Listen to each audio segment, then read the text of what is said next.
Charles Leclerc. Senyum Ferrari di Zandvoort sebelum perlumbaan utama. Pembukaan. Hello guys, kita kembali lagi bersama Driven by Passion Motorsport. Dan hari ini, kita ada sebab untuk tersenyum. Charles Leclerc dan Ferrari memberikan kita satu persembahan yang cukup menarik di Zandvoort. Bukan kemenangan mutlak, tetapi podium tempat kedua dalam sprint.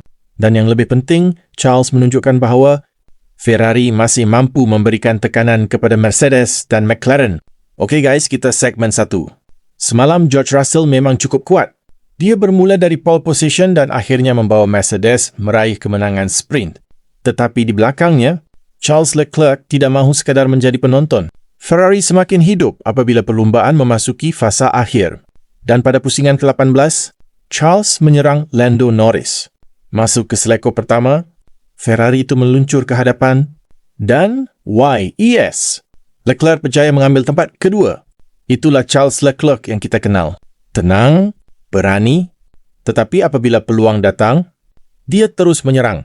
Leclerc akhirnya menamatkan sprint di tempat kedua, hanya 1,360 saat di belakang Russell, dan itu memberikan Ferrari 7 mata penting. Segmen 2. Bagi saya, ini bukan sekadar keputusan tempat kedua. Ini adalah tanda bahawa Ferrari masih berada dalam pertarungan. Mercedes kelihatan sangat kuat, McLaren juga pantas. Tetapi Ferrari belum menyerah. Dan Charles menunjukkan bahawa apabila jentera itu memberikan sedikit ruang, dia mampu mengubah peluang kecil menjadi podium. Malah dengan perlumbaan utama menanti hari ini, cerita masih belum tamat. Segmen 3, sedikit tentang Kimi Antonelli. Dan jangan kita lupakan seorang lagi nama besar, Kimi Antonelli. Kimi menamatkan sprint di tempat keempat. Dia sebenarnya datang ke Zandvoort sebagai pendahulu kejuaraan dunia. Namun, hujung minggu ini sedikit mencabar untuk pelumba muda Mercedes itu. Kesilapan ketika sesi kelayakan, sprint menyebabkan lantai keretanya mengalami kerosakan dan menjejaskan prestasinya. Tetapi Kimi masih berjaya membawa pulang mata. Dan yang menarik, dia masih mempunyai kelebihan besar dalam kejuaraan. Jadi hari ini kita akan lihat adakah Kimi mampu bangkit atau adakah Russell akan terus memberikan tekanan.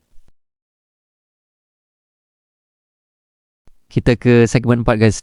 Dan sekarang kita kembali kepada Charles. Semalam tempat kedua, hari ini. Bolehkah Ferrari pergi satu langkah lebih jauh? Charles akan bermula dari kelompok hadapan selepas sesi kelayakan yang sangat rapat. Tetapi kali ini dia berdepan Norris, Russell, Antonelli dan seluruh barisan pencabar. Zandvoort bukan litar yang mudah untuk memotong. Jadi strategi pengurusan tayar dan keputusan Ferrari di pit wall semuanya akan memainkan peranan. Kalau Ferrari memberikan Charles sebuah kereta yang konsisten, saya percaya Charles boleh menjadi ancaman sebenar untuk kemenangan. Guys, sebagai penutup, jadi guys, kita tunggu perlumbaan utama hari ini. Adakah kita akan melihat Russell menang lagi? Kimi Antonelli bangkit? Lando Norris menyerang semula? Atau Charles Leclerc dan Ferrari mencuri perhatian di Zandvoort? Apapun keputusannya, satu perkara yang membuatkan peminat Malaysia lebih teruja, Formula 1 akan kembali ke Sepang. Selepas 9 tahun menunggu, F1 akhirnya kembali ke Malaysia. Dari 2 hingga 4 Oktober tahun 2026, Sepang International Circuit akan menjadi pentas Formula 1 sekali lagi apabila Malaysia menjadi tuan rumah kepada Formula 1 Gulf Air Bahrain Grand Prix in Malaysia. Bayangkan Charles Leclerc, Kimi Antonelli, Lewis Hamilton, George Russell, Lando Norris dan seluruh bintang F1 kembali berlumba di bumi Malaysia. Jadi kita tunggu Zandvoort hari ini dan selepas tu, semua mata akan menuju Sepang. Ini Driven by Passion Motorsport. Kita bukan sekadar menonton perlumbaan, kita merasai setiap detik perjuangan mereka. Jumpa lagi dan jangan lupa like, subscribe, komen dan terus bersama Driven by Passion Motorsport.